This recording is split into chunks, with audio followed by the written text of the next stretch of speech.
តោះសូមគោរពជម្រាបសួរក៏ដូចជាសួស្តីទៅកាន់ពុកម៉ែបងប្អូនយើងទាំងអស់គ្នាពេលថ្ងៃនេះវិលត្រឡប់មកជួបជាមួយនឹង Admin សារជាថ្មីម្ដងទៀតហើយមកកាន់ការផ្ដល់តម្រុយឆ្នោតយួនប្រចាំថ្ងៃតោះហើយមុននឹងចូលទៅកាន់តម្រុយឆ្នោតយួន Admin ក៏សូមឲ្យពុកម៉ែបងប្អូនយើងជួយចុចជីវនិងចុចមេដៃសញ្ញាឡើងលើឲ្យ Admin ម្នាក់មួយផងបងប្អូនឥឡូវនេះមុននឹងចូលទៅកាន់តម្រុយយើងក៏មកមើលនៅលទ្ធផលថ្ងៃចាស់សិនដែរបងប្អូន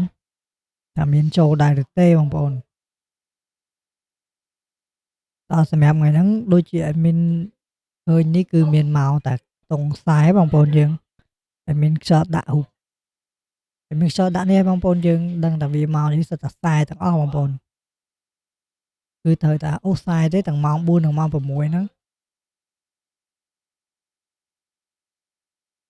តោះឥឡូវនេះគឺយើងចូលទៅកាន់តម្រុយថ្ងៃថ្មីតែម្ដងទៅបងប្អូនយើងកុំឲ្យខាតពេលវេលាយើងយូរ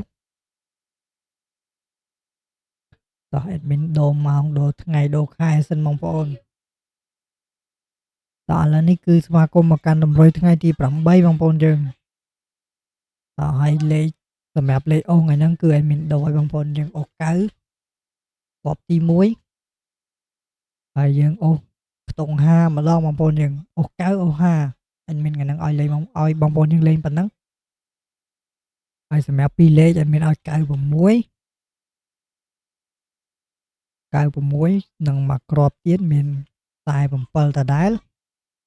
ហើយយ៉ាចុចខុសបងប្អូនដល់47 56 78ប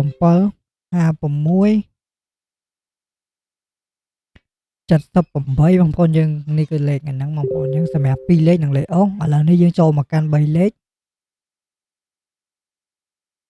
ដល់ហើយសម្រាប់3លេខ admin ឲ្យ963បងប្អូនសម្រាប់គ្រាប់ទី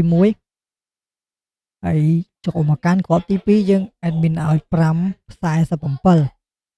តោះនេះគឺជាតម្រុយរបស់ admin ដែលផ្ដល់ជូនបងប្អូនយើងលេងកម្សាន្តនៅក្នុងថ្ងៃទី8ខែ3ឆ្នាំ2026នេះផងដែរ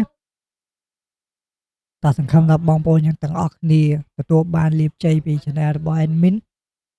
ហើយហេងទាំងអស់គ្នាបងប្អូនយើងជាចុងក្រោយ admin ក៏សូមជូនពរបងប្អូនយើងតែប៉ុណ្ណឹង